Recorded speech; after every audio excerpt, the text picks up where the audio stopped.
Before we get into the video, make sure that you subscribe, make sure that you hit the notification bell, and help us get to 1,000 subscribers so we can actually do giveaways for you guys. Now let's get into the video. So Backwoods Standoff, we are at a ogre's camp, and we gotta make sure that we can protect ourselves and make sure that we can survive, because obviously we're stupid enough to go into a camp full of ogres to where we actually have to defend ourselves without nobody or no backup. So okay, let's get this line of code started.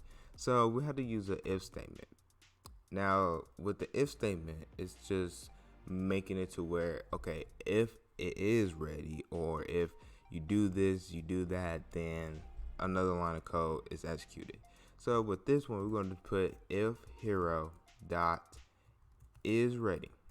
So this will actually check our special, I say a special attack.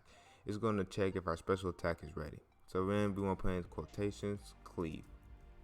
Now with this, when you close it off and you do that, right, then you want to actually put in these two dots right here, okay?